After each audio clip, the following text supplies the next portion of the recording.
जय श्री राम दोस्तों, मैं कल्याण भगत स्वागत करता हूं आपका अम्बे कल्याण चैनल पर। दोस्तों, आज हम बात करेंगे कुंडलिनी शक्ति के बारे में। कुंडलिनी शक्ति आपको सब कुछ प्रदान करने में सहायक है। बस ज़रूरत है कुंडलिनी शक्ति को जगाने की, और इसके लिए आपके अंदर दृढ़ इच्छा शक्ति होना बहुत ज़रूरी है। दोस्तों, यह कुंडलिनी शक्ति क्या है, इसके बारे में सबसे पहले जानना जरूरी है। दोस्तों, ईश्वर ने जब मनुष्य की रचना की तो ईश्वर ने सभी शक्तियां मनुष्य के अंदर भर दी। उस समय देवताओं के मन में एक विचार आया, उनके मन में एक चिंता उठी। उनका कहना था कि समय के साथ मनुष्य में काम, क्रोध, लोभ, मोह, माया, अहंकार आदि विकारों का प्रवेश होगा। ऐसे में वह इन शक्तियों का दुरुपयोग करने लगेगा और सृष्टि का विनाश कर देगा। किसी ने सुझाव दिया कि इन शक्तियों को ऐसी जगह छुपा दिया जाए जहां इंसान ढूंढ ही ना सके। किसी ने कहा कि आकाश में छुपा दिया जाए, किसी ने कहा समुद्र की गहराई में छुपा दिया जाए, किसी ने कहा पर्वत की गुफाओं में छुपा दिया जाए। अंत में परिणाम यही निकला कि मनुष्य का दिमाग यानी मस्तिष्क इतना तेज है कि वह इन सभी जगह पर आसानी से जा सकता है। काफ़ी विचार विमर्श करने के बाद एक देवता ने सुझाव दिया कि इन शक्तियों को मनुष्य के अंदर ही छुपा देते हैं, क्योंकि दोस्तों व्यक्ति का मन और मस्तिष्क ब्रह्मांड के किसी भी कोने में जा सकता है, किंतु उसके खुद के अंदर, स्वयं के अंदर जल्दी नहीं जाएगा। इस बात पर सभी देवताओं ने सहमति जताई और इंसान के भीतर इन शक्तियों को दबा दिया गया, जिसे दूसरे शब्दों में कुंडलिनी शक्ति कहा जाता है। दोस्तों, मनुष्य आज शक्तिशाली बनने के लिए न जाने कौन कौन से काम करता है, किंतु अपने ही अंदर जो शक्तियां हैं उनसे अनजान बन बैठा है। दोस्तों, मनुष्य का शरीर 5 तत्वों से मिलकर बना है। शरीर के अंदर इनको चलाने के लिए ऊर्जा के छोटे छोटे केंद्र हैं। मुख्य रूप से 7 प्रकार के केंद्र हैं जो सबसे ज़्यादा प्रभावी हैं। यह रीढ़ की हड्डी के भीतर हैं, जिन्हें इन आँखों से देखा नहीं जा सकता। जिस प्रकार आप हवा को देख नहीं सकते, केवल अपने मन की आँखों से महसूस कर सकते हो, उसी प्रकार इन केंद्रों को भी महसूस किया जा सकता है। इन्हीं केंद्रों को आध्यात्मिक जगत में चक्र के नाम से जाना जाता है। इन 7 चक्रों में सबसे पहला चक्र मूलाधार चक्र है। इस चक्र में कुंडलिनी शक्ति सुप्त अवस्था में पड़ी रहती है। हमारे शरीर में 7 चक्र हैं: मूलाधार चक्र, स्वादिष्ठान, मणिपुर, अनाहत, विशुद्ध, आज्ञा चक्र और सहस्त्रार चक्र। यह प्राण शक्ति के केंद्र हैं। दोस्तों, अब यह जानना जरूरी है कि यह 7 चक्र हमारे शरीर में किस स्थान पर स्थित हैं, उसका स्थान, महत्व, कार्य शक्ति और प्रभाव क्या होता है। तो दोस्तों, पहले के मूलाधार चक्र, पहला चक्र आता है मूलाधार चक्र। यह चक्र सबसे नीचे रीढ़ की हड्डी जहाँ से शुरू होती है, यानी गोदा द्वार के बिल्कुल पास में यह होती है। सबसे पहले ध्यान को यहीं लगाया जाता है।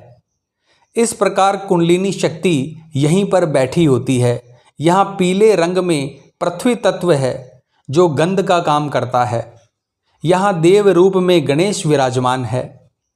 मूलाधार चक्र को भेदन करने वाला पृथ्वी तत्व पर विजय पा लेता है।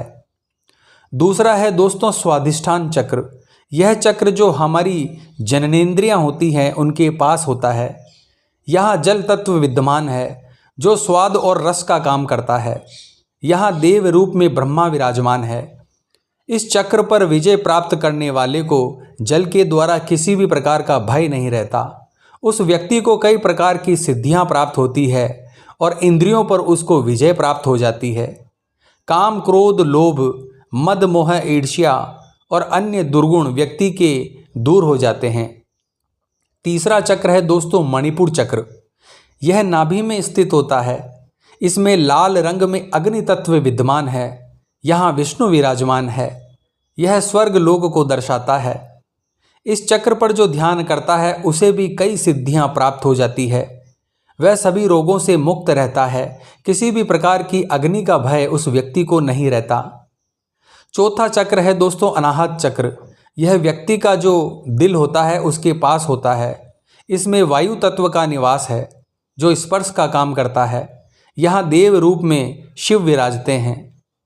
जो व्यक्ति इस चक्र को साध लेता है उसका दिल पर नियंत्रण हो जाता है। व्यक्ति को इस चक्र पर ध्यान करने से आनंद महसूस होगा और इष्ट देवों के दर्शन होंगे। अगला चक्र यानी पांचवा चक्र है दोस्तों विशुद्ध चक्र। यह चक्र कंठ यानी गर्दन में होता है। इसमें नीले रंग में आकाश तत्व विद्यमान है। यहाँ देव रूप में महेश्वर सदाशिव हैं। इस चक्र पर विजय प्राप्त करने से साधक को त्रिकाल ज्ञान प्राप्त होता है। वह त्रिकालदर्शी हो जाता है। उसे चारों वेदों का ज्ञान हो जाता है। छठा चक्र है दोस्तों आज्ञा चक्र। यह हमारी दोनों आँखों की जो भ्रकुटियाँ होती है, महिला जहाँ बिंदी लगाती है उन भ्रकुटियों के बीच में स्थित है।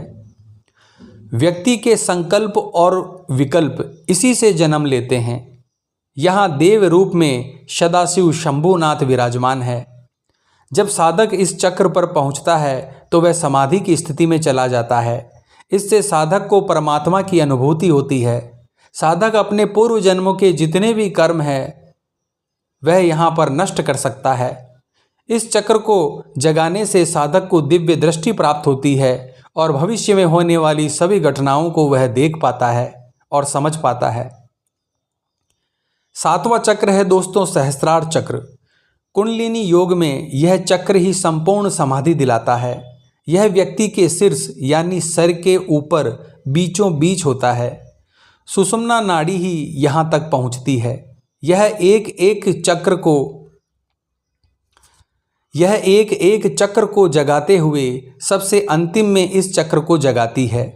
यहाँ पहुंचकर साधक को जिस प्रकार के अनुभव होते हैं उसका वर्णन नहीं किया जा सकता। यहीं पर कुंडलिनी परमात्मा से मिल जाती है। दोस्तों व्यक्ति की जो ऊर्जा होती है वह हमेशा नीचे की तरफ बहती है। इसी के परिणाम स्वरूप वह भौतिक जीवन में व्यसनों में लिप्त रहता है। कुंडलिनी जागरण के साथ व्यक्ति की चेतना का स्तर बढ़ जाता है और वह अपनी जो शक्तियां हैं जो उसको प्राप्त हुई है उनका विवेकपूर्ण उपयोग करने लगता है। कुंडलिनी शक्ति को जागृत करने के लिए इन सभी चक्रों को एक्टिव करना जरूरी है। जैसे जैसे यह चक्र एक एक करके सक्रिय होते जाते हैं ऊर्जा का प्रवाह ऊपर की ओर होने लगता है। कुंडलिनी शक्ति को जागृत करने के लिए आपकी इच्छा शक्ति और निरंतरता अति आवश्यक है। इसको सक्रिय करने के लिए आपको अपनी दिनचर्या के साथ विचारों में भी परिवर्तन लाने होंगे। तो दोस्तों आज की वीडियो में बस इतना ही। मिलते हैं अगली वीडियो के माध्यम से। जय मां अम्बे, जय श्री कल्याण।